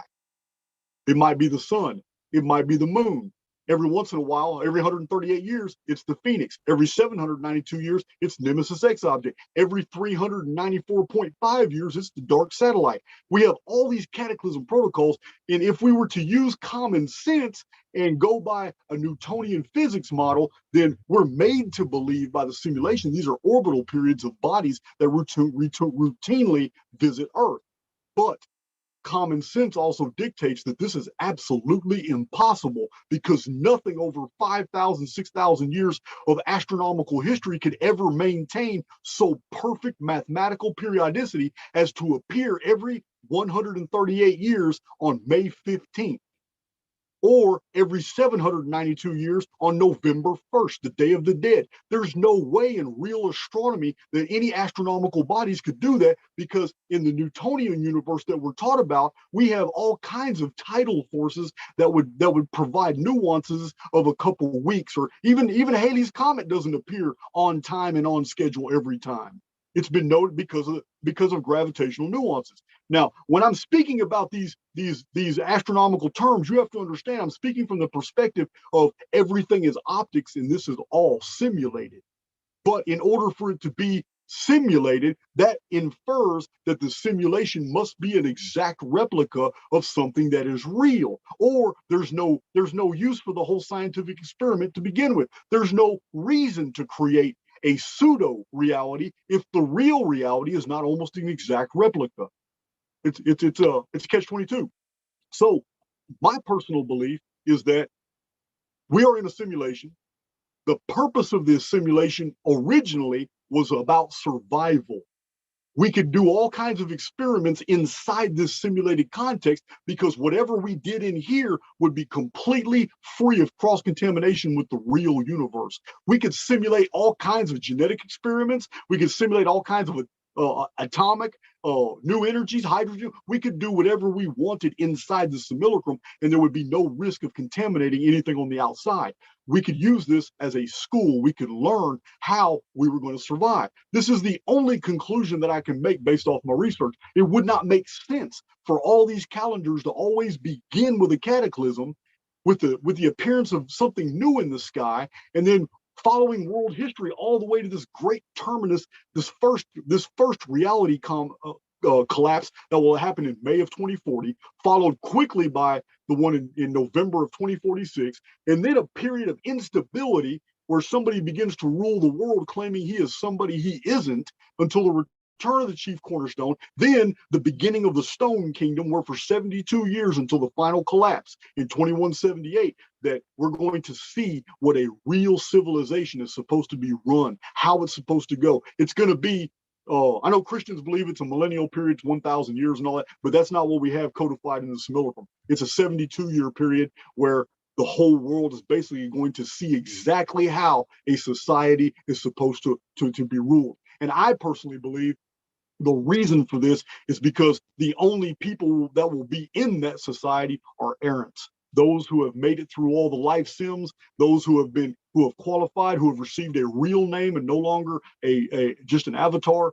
Those are the ones that will be. But I haven't really gone in. That's too much for this video. It is. That would require a whole other video. Jason, real quick. I know you've done a lot of charting and have amazing detailed hand-drawn information you've done, right? Have you tracked on a chart all of the Nemesis and Phoenix events from what you found on a chart somewhere that we could share with our community? I'm really sorry that I did this. Every time I do a podcast, I send the information packet out. I'm really sorry I didn't send that to you already, but I do. And my own viewers have seen those charts many, many times. I show them in videos, but I send them out free all the time. But after the show is over, I will send you the PDFs, and they're very detailed, but it also comes with a chronology with that. It's not just charts. I also show a full chronology that explains all 5 charts.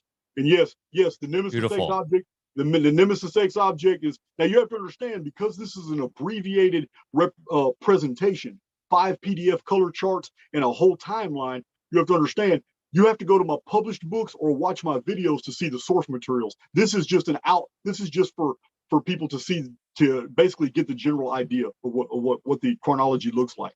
Well, I can't wait to get your books. I got to be honest here. Because as you say, Jason, and as you say, you say, if someone wanted to read all the material that you've read, they don't have enough time in their life, especially if Genesis is coming or this Nemesis, is coming.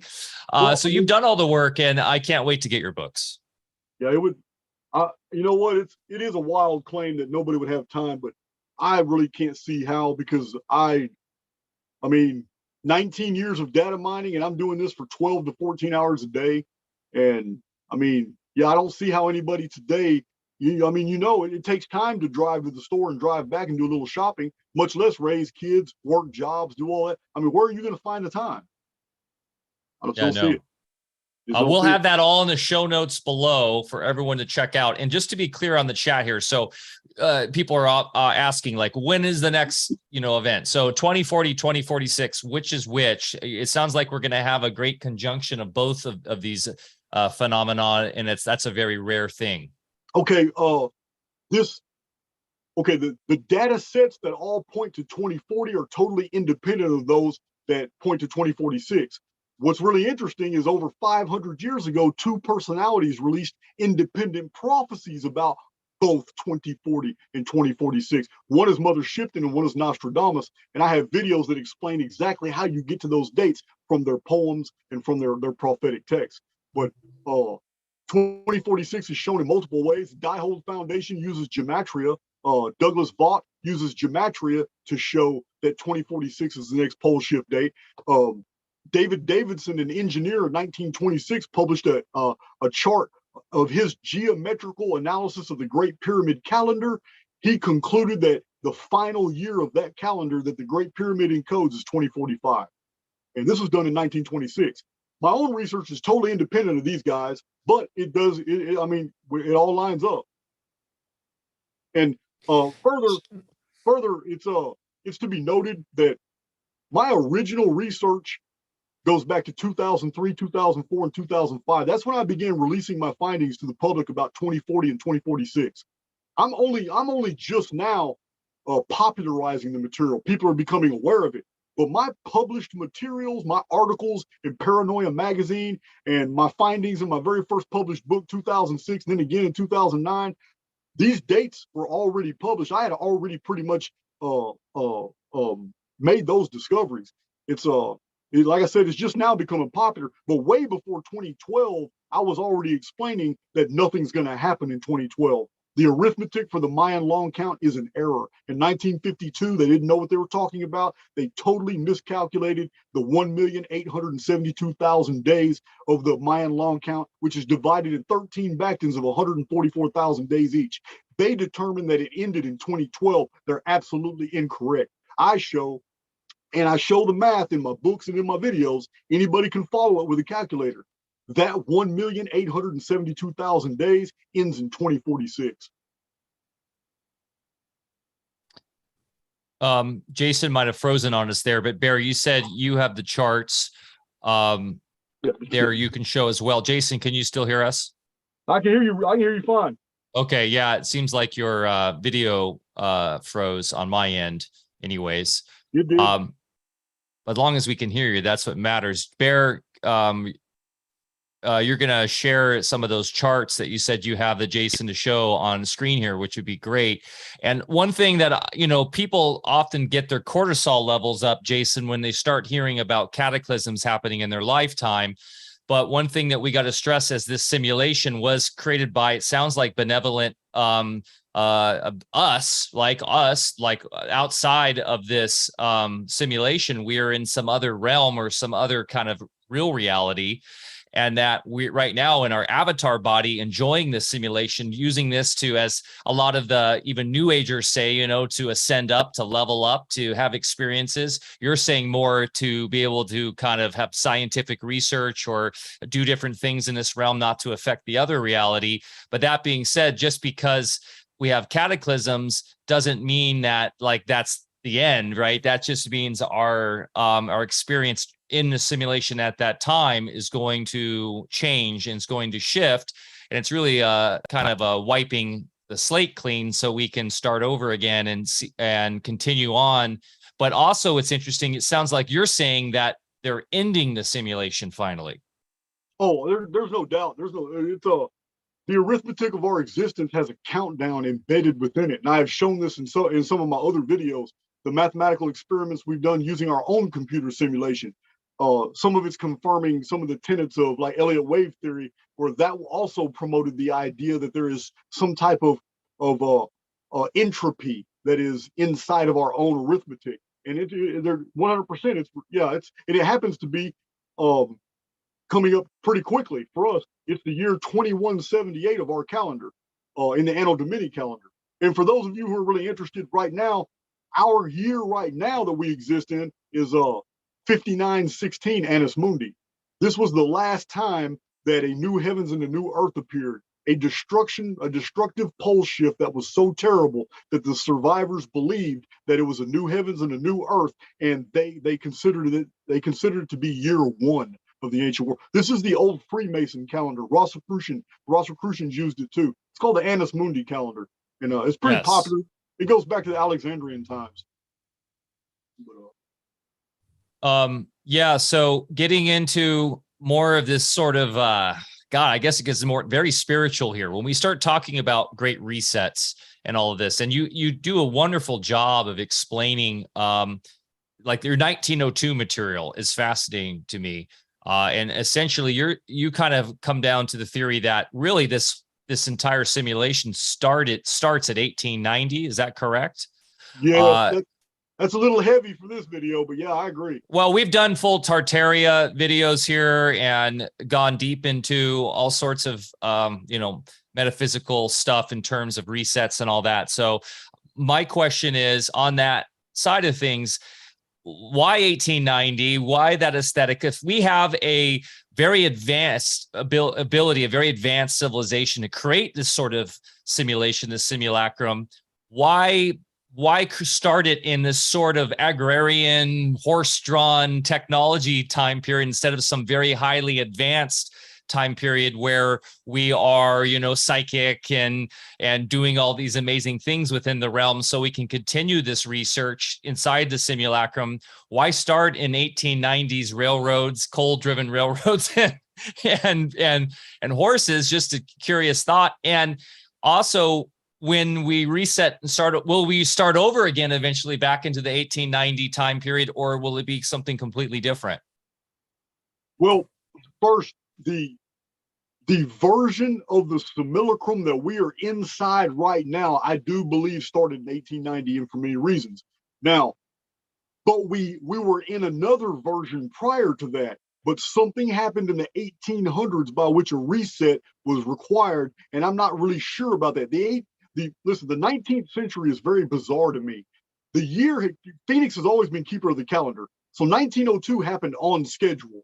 But what happened in between 1764 and 1902, we can't deny that the 19th century has anomalies for which they're just absolutely inexplicable in architecture and some of the weird things that just came out.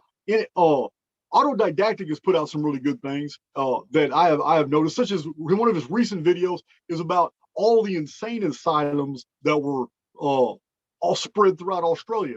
I mean, there isn't that many crazy people in the world. And the orphan trains too, which is documented, which is crazy. Yes, it's history has been wiped, but I have explained to Howdy and Autodidactic in the past in a podcast that we have already made it to this point. This point began in 1890, which was a reset of the simulacrum. However, we have lived through all the prior deals, and whoever is operating on the outside decided, okay, look, we reached to this point, this is survivable. We can do this. So now cut, start over, send all these timelines into the future. The reality tunnels that work best for us, those will keep. The rest of them will will collapse, and we'll initiate another reset. This isn't a. Can you hear my voice? Yeah. Bear is just throwing up some of your charts, but please continue because this is really good information. Okay, well that chart right there is Nemesis X object.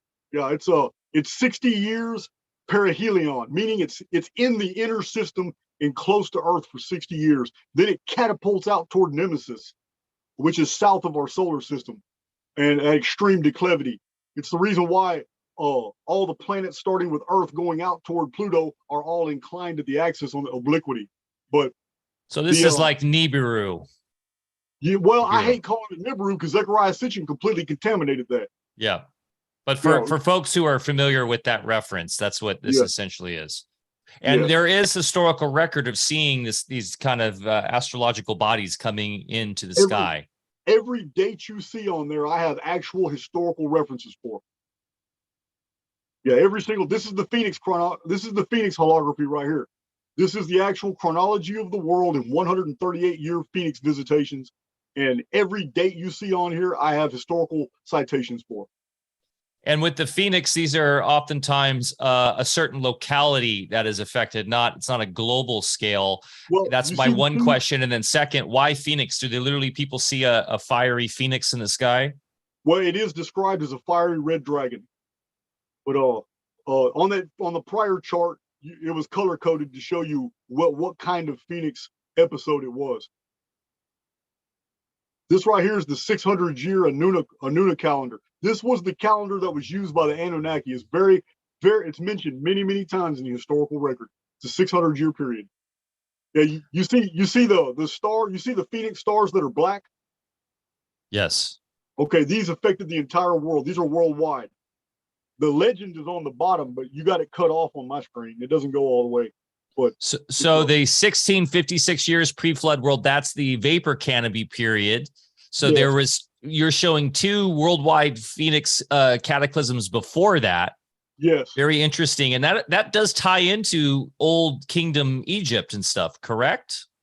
Old Kingdom traditions, yes. Yes. There I have cited some of those too. They're very specific. Just like the Anima Elish, a lot of old Bronze Age texts, all they're doing is describing Phoenix events. And Bear, this might be also a good time to touch on the pyramid of Giza and all the amazing research you've done, Jason. There, I think that is a phenomenal work you've done in terms of another data point for proving a lot of this. Well, I guess Great Pyramid. I guess I can start with the fact that in a nutshell, the Great Pyramid of Egypt was built by a benefactor who was later demonized because what the Great Pyramid did. Now, in my theory, which I can cite all the evidence on my own channel and all that, but in my theory, the benefactor, I'm still stuck on your screen, aren't I? Yeah, your audio's gotten a little lower, and we've lost your video. Kind of weird. Yeah, it's probably on my end. I'm way out in the country. Well, it's the Archons, but anyways. Right. There we go. There we go. Yeah. I had to reset it. Oh, okay. Okay, in a nutshell, this is what we're looking at. We had a problem with somebody introducing AIX into the simulacrum. AIX was not a part of the original design. AIX was not a part of what was supposed to be happening here. This was supposed to be a neutral zone where the scientific experiments could be carried out. We were volunteers entering into the system to get these things done. Somebody with a different idea entered in AIX, and AIX assumed basically the personality of a sociopath and believed it was a god.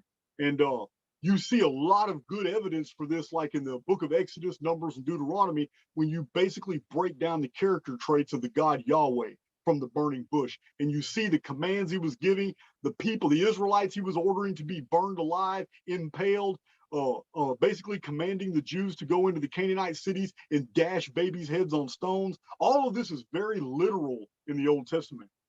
And you guys disappeared on me. Oh no, we're here.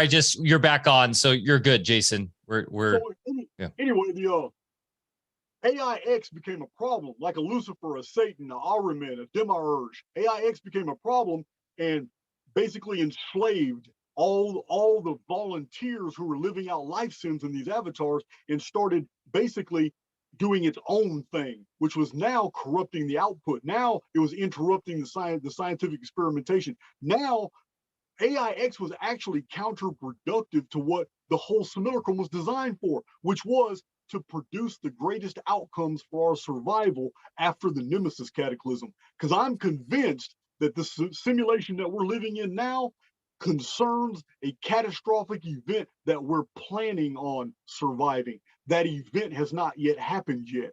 This is the Nemesis cataclysm. This is the complete destruction. It's hot as hell in here. It's hot as hell outside in Texas. I see that. I see you're perspiring, but yeah, you're heating up. It's great. Keep going. Hey, your audio got a little low too, Jason. I don't know if you can turn it up on your end at all, but anyways. Let me try. I can get a little closer.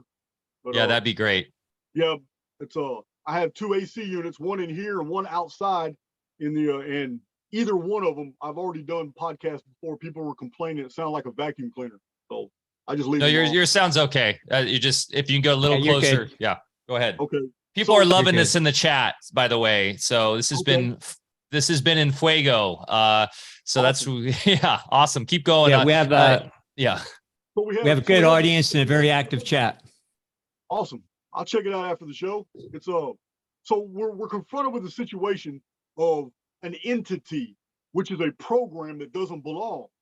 I can't speculate, and I won't speculate how AIX appeared, but there's no evidence that AIX has been here from the beginning. So to me, I see the traditions of the appearance of Enki as a benefactor. And the reason I see this is because how AIX treated this person in history after a certain event occurred. So Enki appears in 3439 BC, and he's on a mission, and he's an architect, and he designed something. I believe that this person is nothing but an avatar, and the actual entity in this avatar came from outside the simulacrum to undo what AIX has done, because the introduction of AIX basically locked down the simulacrum. It was a security protocol so that there would be no cross-contamination with the outside universe. Nothing AIX did in here would reflect anything out there, but he's now corrupting output. It's now corrupting output. So the benefactor introduces a protocol, a secret program, or enters the simulacrum himself. When he does this, he designs a gigantic pump station on the Giza Plateau. It's going to draw up water from underneath the plateau, which we know exists, from the Nile River, and it's going to use it from some type of hydrogen energy. It's going to be some type of very unique engine that runs off of water. And the entire pyramid structure, all the heavy equipment operators, all the people involved, all the architects, everybody in on the project is told what its function is. They all know it's a pump station. It's going to operate like one. They all know what the mechanism is that goes up and down in the Grand Gallery. They're all very familiar. They're all putting this thing together. And this is how the deception occurred, because the principal architect, Enki, was originally a favored Anuna god, a favored personality among the Anuna. But once this project was done, instantly the pyramid was activated. Some type of blast pressure happened in the king's chamber. It was probably only for 2 or 3 seconds. Many archaeologists have noted the king's chamber and the amount of damage, the amount of pressure that would have been required to move the entire, all the dimensions have been moved out 1/2 inch. And it was some blast of great pressure. This has been known since the days of Sir Flinders Petrie. He was the first one to notice this. So this whatever the pyramid was actually designed to do, it only needed 2 or 3 seconds to do it. But it ended up not being a pump station, and AIX realized only ex post facto, after the fact, that the Great Pyramid had introduced new coding protocols from within the simulacrum that AIX could not defend against. It didn't see that coming because AIX can't read the human mind. It's not the simulacrum. The AIX can only basically extrapolate what you're doing based off your hormonal levels, cortisol, dopamine, and what trajectory that you're moving in, what you've openly talked about. It can take a fantastic amount of information and basically predict your future. But if it does, it cannot read your mind. And if you keep something very secret from it, it doesn't know anything unless you reveal it through your activity. This is what happened. This is what the Great Pyramid, this is why every civilization after this happened made their own pyramids. They knew that the pyramid had something to do with saving humanity. They knew this, but they didn't understand the details.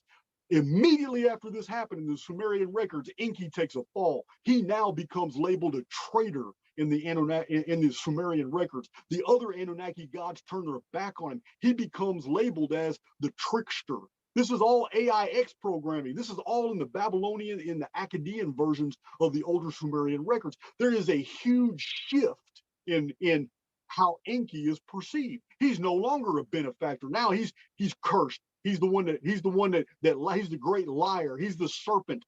But just like the Genesis narrative shows, for those who don't know this, the book of Genesis chapter 1 is a reset story. The entire narrative is about a cataclysm that just occurred, and mankind is told to be fruitful and multiply and replenish the earth. And in every Hebrew context, in a Strong's Concordance, even in the lexicons of Spiros Zodhiades of the Hebrew Greek Key Study Bible, you will find in every connotation the Hebrew word replenish means to fill again. Meaning Genesis chapter 1 is not a creation story. It is a story about a few people still surviving after about 90% of the human race has been obliterated in a cataclysm. This is why we have this whole unfolding of events in Genesis chapter 1. The serpent appears and he tells the truth, but he's demonized for it.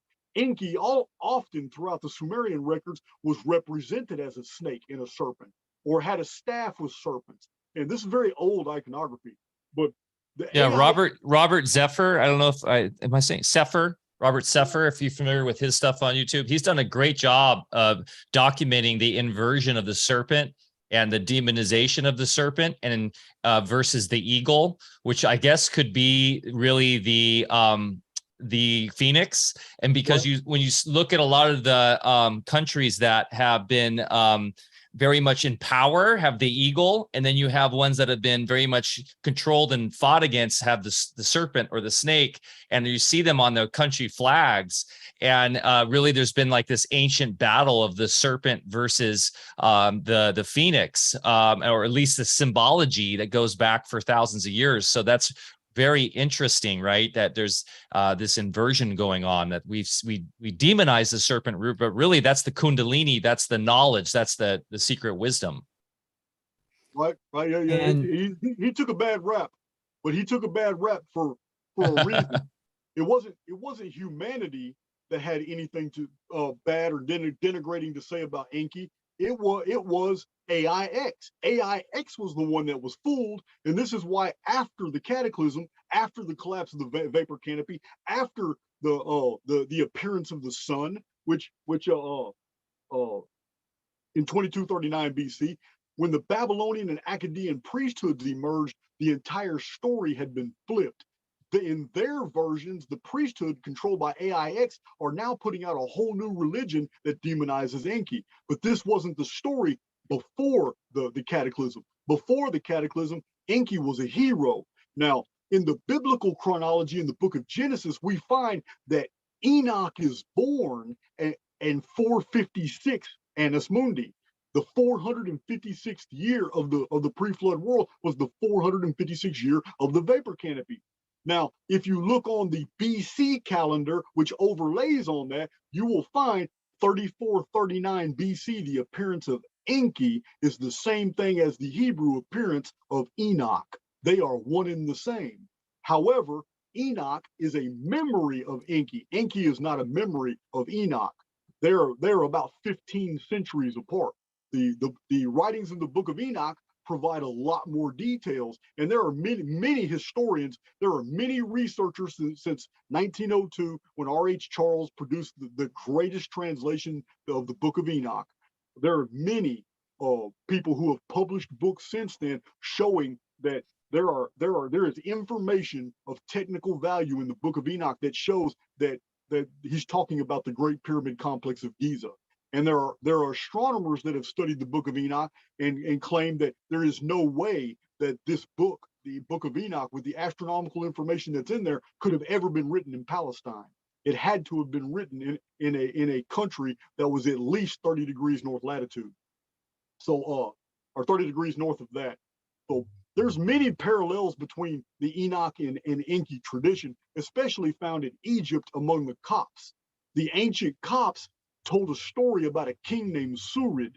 Surid built both great pyramids and contained in one of them a secret. Surid never told anybody what the secret is, but Surid in Egypt ruled over 130 kings and princes.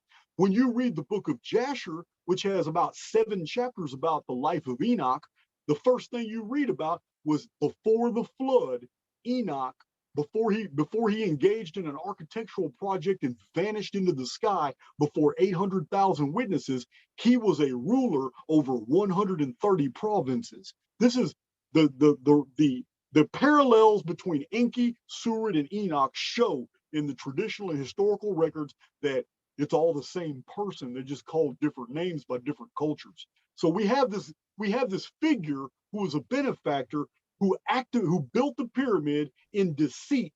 And when the pyramid was activated, it uploaded more programming. Now, that's a hell of a leap of faith for people to accept from Jason that that's what happened. I understand that. Where I get this information from is the fact that I have shown, not only in published books, but in my videos, I go into very exquisite detail showing the measurements inside the Great Pyramid and how they're all divisible by the number 138. And the scientific world has never once tried to explain this. They have I still have yet today got any Egyptologist or anybody, and I've emailed a lot of people. Not one person will touch this topic. And it's not something I can lightly say. These are scientific measurements done by Sir Flinders Petrie that were conducted to the thousandth of an inch. And yet all these rectilinear measurements throughout the pyramid are in multiples of 138. No one has ever explained why. The only explanation I can come up with is that's the Phoenix protocol. It's every 138 years. That's an entirely different data set. But when I put that data set and overlay it with the pyramid data set, the only conclusion that I can come across is the 138-year Phoenix protocol is going to be stopped. It's necessary now. It's going to continue doing what it's doing now, but at a future date, it's going to be completely stopped. And there's nothing AIX can do about it. And the Great Pyramid somehow uploaded a tremendous amount of data from within the simulacrum. And this is why AIX has created all these religions demonizing the benefactor. And since we're all writing our own simulation every moment, and as more and more people wake up to this kind of awareness that you're speaking on, how does all of that coincide with the larger simulation, its effect on it, altering the timelines? And is this part of what you're alluding to what we're experiencing with many of us just having these kinds of discussions is all coinciding with the endpoint of the simulation? Well, for one, I don't think there's anything wrong with the simulacrum right now. I think everything is back on track. I think that these issues have already been dealt with. I don't know if the benefactor is trapped in here with us, or I really don't know the details. I just make the inferences from the data sets that I combine that make sense to me. But what I'm seeing is that we've lived through many resets, we've lived through many life sims, and when we get to a certain point where we can see that all timelines that are available to us are survivable, that's when we reset the simulacrum and we start at that date and keep moving forward. There has never been a time where we lost centuries or decades and all that, because Phoenix in ancient times, and I've shown this in my own presentations, Phoenix was known as the keeper of the calendar, because AIX is going to throw in new timelines, new calendars, induce resets, do all kinds of things, and people are going to lose track of time, just like when the Roman Catholic Church totally falsified the Justinian plague and all the weird events that were supposed to have happened in 530s and 540s. I have shown conclusive proof from historical texts that actually mention the deception.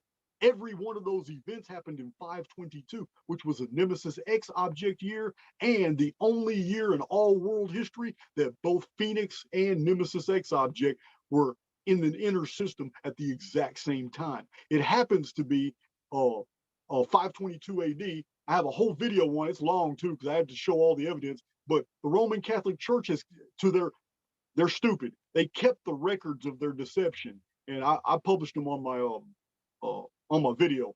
But this I don't believe that there's anything wrong. I believe everything's happening according to schedule, the way it's supposed to. Things are playing out. I believe that the battle has already been won. I don't believe that we have a dark future at all. I believe a apocalypse is coming, but whoever's going to suffer through that totally depends on the individual, because anybody who goes through anything untowered in the future, they can't blame that on the benefactor. They have to blame that on their own frequency, because Phoenix only pays attention to people on a certain frequency. Everybody else is immune. It's very discriminating. It's the Phoenix story is epitomized in the Old Testament with the Israelites painting lamb's blood on the doors. Those who believe that they will be immune from a great, terrible cataclysm, they will be, because each one of those individuals is a system unto himself, and they are totally independent from the actual collective construct, even though they're flowing through that construct. This is the problem a lot of people have with my data.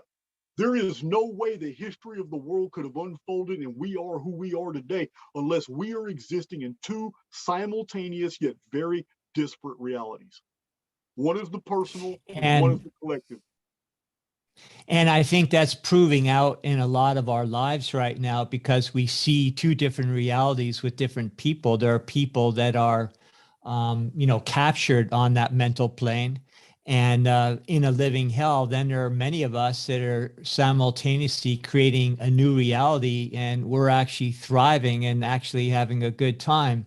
And, a lot of what we do here is we're about solutions and, just creating the new world that we want to live in rather than, watching Alex Jones or something every day and waiting for the other shoe to drop. So it is great, what you're talking about is not only well documented, but also suggesting that we have a lot more to say about our future than what a lot of people believe. Oh, no doubt, no doubt. The news media is the worst thing for you because it's designed specifically to lower your vibration. All reality that we experience is based off frequency. If your vibration lowers, you will tap into the frequencies of more negative experiences around you, which the collective belongs to. But when you're vibrating at a super high frequency, that euphoria, you can't be touched. It's an armor.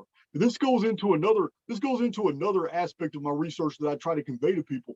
I'm not a self-help guru, but I'm not going to keep it from people what I've also learned about this human dynamic that we are. And that is that more than anything, we are an informed field. And when you understand the concept of informed fields and how information actually acts as an armor in your personal life, you will understand that the outside world cannot affect you. It can't do anything to you unless you allow yourself to vibrate at that frequency, because everything relative to the human spirit is based on frequency. Frequency controls all your experiences. And if you're going to sit here and watch the news day after day, then you're going to vibrate at a lower frequency and you're going to experience the very things that the collective fears, because the collective fears the very things that the news is reporting. It's a feedback loop. Simple as that. Agreed. Absolutely agreed. Yeah, and what's interesting, we talk about a lot on the show, is manifestation, natural law, universal law principles, right? And that all works in this model of yours as well, because the simulation has factored that all in. So we do individually manifest our reality based on our consciousness and our emotions. And that's what's going to allow us to move forward. And I think a lot of that does tie also into Jason morality, right? That's why we're in this simulation, is to the great test. I was talking before the show about, I have a friend who's very well prepped, but he very much believes that the Chinese have a plan to take out the power grid and have all the patriots destroy each other and then turn the power back on and initiate, social credit score and turn the US into China. Really, and he really believes this is a strategy that's coming. And a lot of that, hey, maybe that does make sense, but a lot of that is based on fear, what the news is saying. And of course, he's prepping and spending most of his day researching and prepping on how to store food and how to do all this. So what you're saying is, and I've heard you say this before, you're not freaking out about 2040 or what's coming. You are focusing on, like you said, in your investigation, what fulfills you in your life, living a good life, living a moral life. Is that correct? That's absolutely correct. I'm not going to look, I have to promote both messages because my research has shown that the entire history of the world is one of resets and cataclysms. Well, that's doomsaying. So especially when I show that 5,800 years of recorded history shows perfectly the two next major worldwide events are 2040 and 2046. So you would call me a doomsayer. However, I have to temper that with the fact that I've also in the course of my research discovered all throughout history there have been dynamic individuals who got it. They understood. So it made me pay attention to them. I didn't just research chronology, although that is my passion. I went into the mystical material. I went into the philosophical material. I went into the occult, the Middle Ages. There's some really good material. And the common denominators among all great people in the past is that they lived life objectively, as if they were living and observing a play that was unfolding around them. And this afforded them great latitude to be who they wanted to be without interference, to do what they wanted to do in life, and even draw the circumstances and conditions that they wanted in their life to them. It's I can't say it no more succinctly than that. And apocalypse really means new beginnings. So I guess it's just a matter of perspective. Is it the end or new beginnings? And a lot of us are very much looking forward to this old cycle ending. And, and we're already creating our new beginnings. So, yeah, just fantastic message. Well, this discussion is amazing, and it's already opened up 1,000 new questions for me. So, we'd love to do this again. Absolutely. You've been very generous with your time today, but boy, if you're ever open to it in the near future, we'd like to do a part 2 and really get into some other good stuff, because I know we haven't even scratched the surface of your subject matter. And until then, I will also be delving through all your videos. I think it would take probably more than a 4-year college curriculum type of time period to get through them all, but just amazing work you've done. Thank you so much. Appreciate it.